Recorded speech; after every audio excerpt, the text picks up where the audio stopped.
You know, there's a statement that says if you don't know, who you are in life, a lot of times you don't even know where you're going.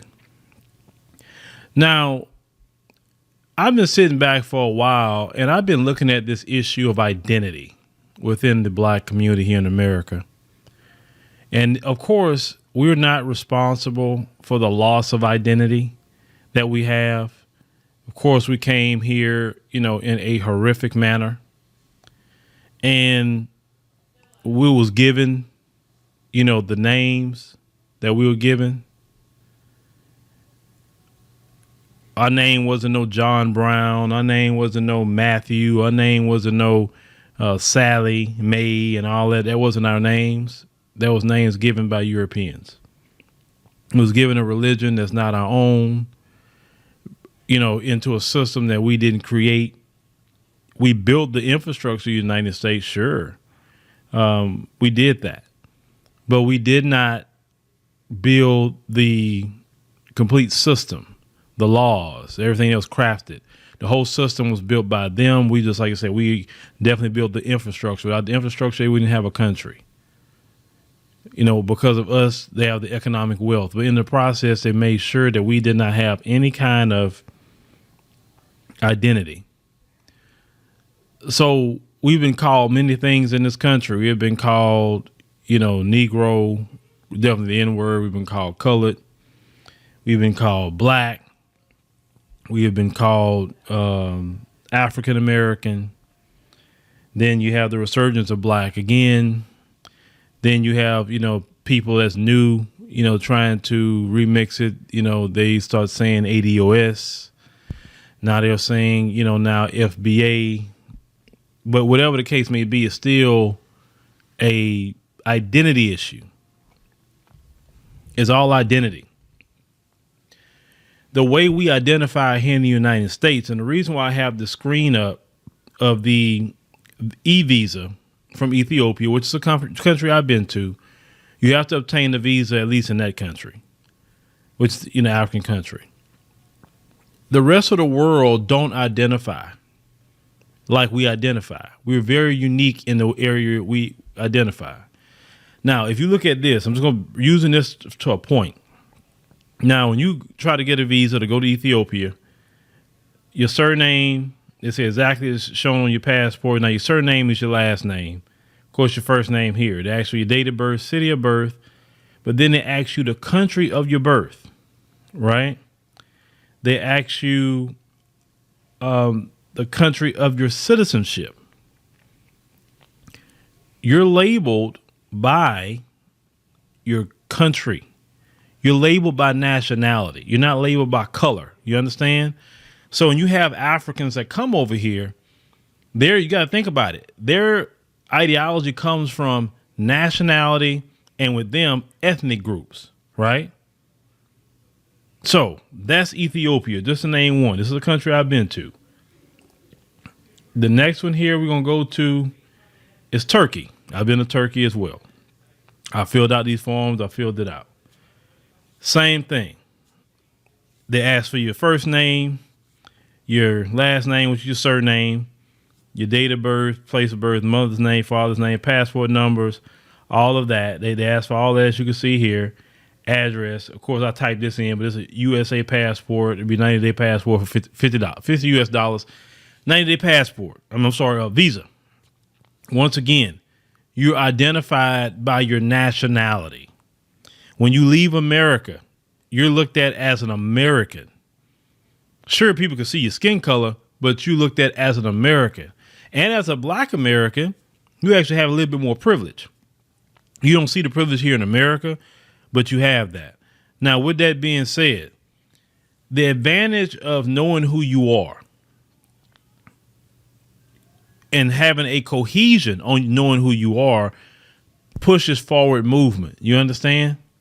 And unfortunately, sometimes we do better in oppression because we don't fully know who we are. Only thing we can link to is the oppression, or we can link to a skin color. But think about it. The skin color thing came from the white man.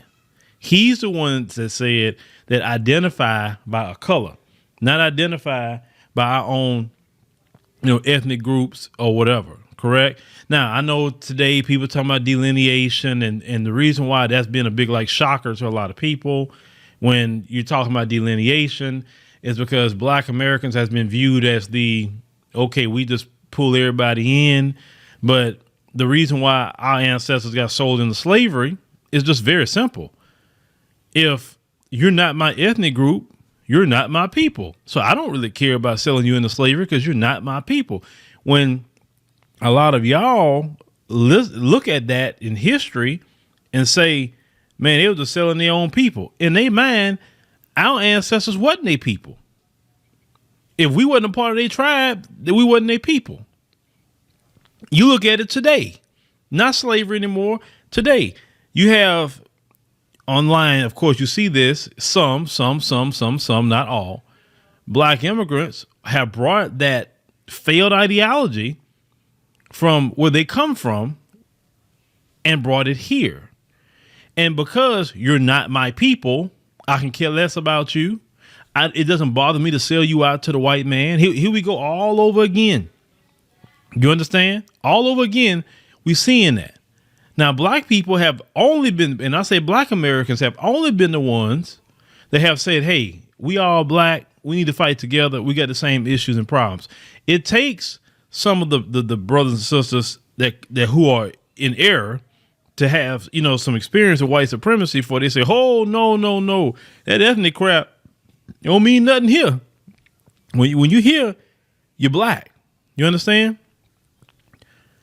So, I look at it two different ways. I believe the way we think, beyond with you, is the best forward thinking way, which is, hey, you black, we need to work together. Because let's talk about other groups. Look at the Asian community. All of them are different ethnic groups. Chinese are different. Japanese are different. Koreans, Vietnamese, etc. They're all different, but they understand in America, they're all Asian. And notice when it was time to get some benefits, when it talks about stop Asian hate, it was none of that, you not my people. It was, we all Asian in America, and let's all get this bag and let's all get these benefits. We can go back to being different tomorrow.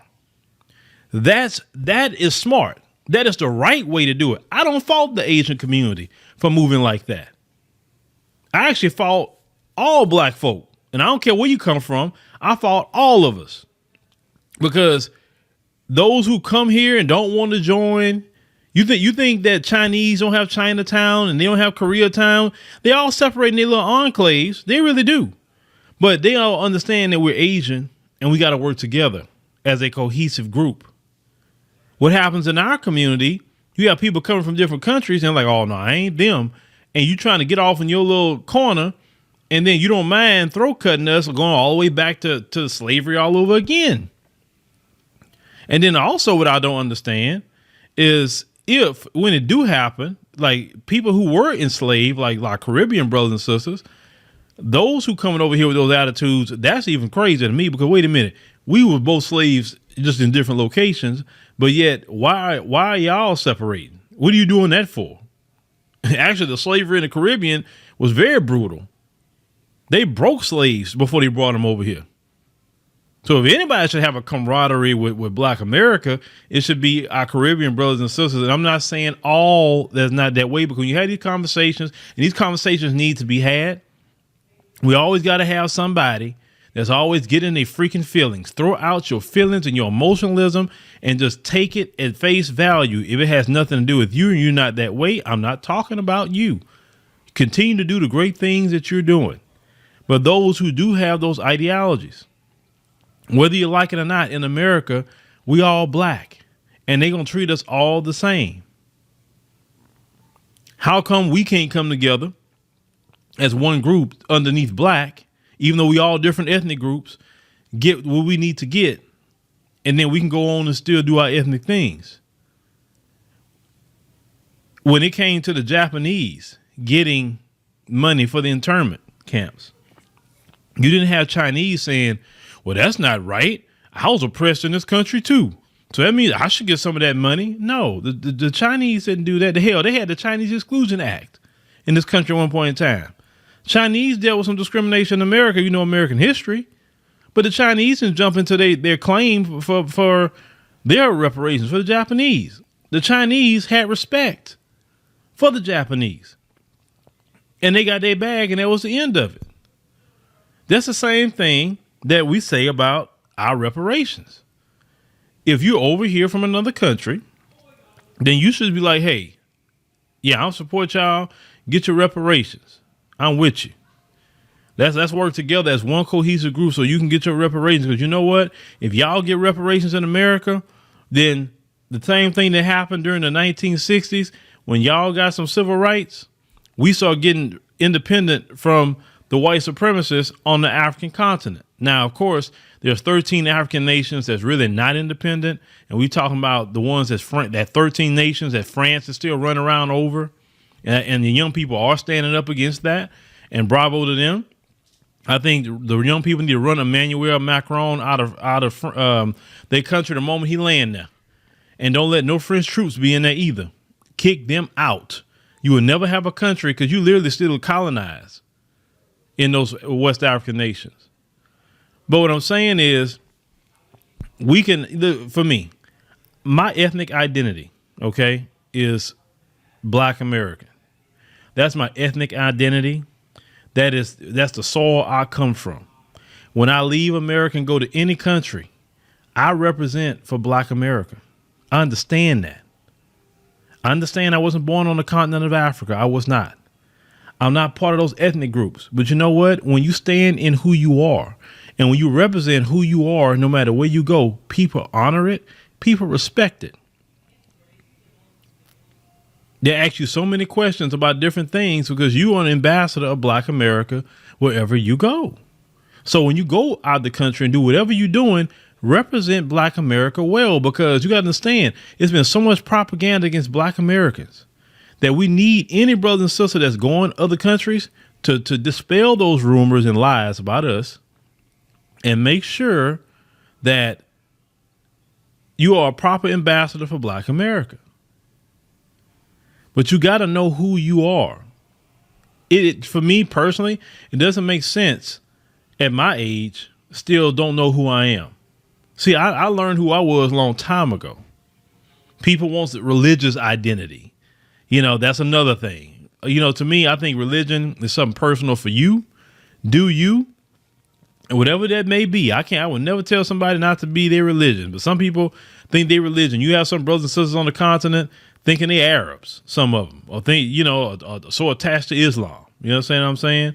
And the world looking at you as Black, because you have to also understand the world moves at a certain way, too. The world moves because the white supremacist is dominating the world moves on color, whether you like it or not. Yes, the white man got his inner beefs, like the Russians and different ones. But still, for the most part, they're together. So what I'm saying is that we gotta end this identity thing. Whatever make you feel good about your identity, do it. Fine. But while we still fighting identity, the white supremacist is trying to hold on to his last stand. So he understands who he is. He know who he is. That's why they can get together on a code. But when you don't know who you are, and you're still fighting every day, changing your identity, changing what you call yourself, changing this, changing that. I just said I'm one thing. I get it. I say, listen, I'm a Black American. That's what I tell people when I'm throughout the world. I say, this is my history. This is my lineage. This is my people. But hey, my distant cousins, I rock with them. My distant cousins that have love for they Black American brothers and sisters and say, hey, welcome back to the family that whatever you want to be here with us. Cool. Hey, that's my distant cousins. And if they don't, and I've never had this experience, but they don't rock with me. Okay. They just don't. They got people in my Black American family that don't rock with me either. You understand? So we need to make sure to settle our identity issues and then move on from there. That's what we need to do as a people. Settle the identity issue. because we will never get together if we don't settle identity. Because once you know, so one thing about these immigrants that come in, they know who they are, they know their identity, so they can sit in that. Well, we know who we are, we know our identity, and we need to sit into that as well. But too many people don't want to be who we are. Our history is tragic. Our history is dark, but it's also a lot of great history, a lot of innovation. And we need to protect our history. We need to protect our culture, not let everybody, gatekeep our culture heavy, because every group gatekeeps their culture. You don't have a culture if you don't gatekeep it. If you just let anybody come into your culture and do whatever, you don't have a culture. You just don't. Cultures are gatekept. Cultures, are protected. And people aren't ashamed of their culture, and we shouldn't be ashamed of ours. So figure out who you are so we can get to work and do what we need to do as Black America. But yeah, make sure you subscribe to the podcast. That way you know when we post another one. Click the like button. That's very, very important. And, thank you for listening. We'll see you on the next one.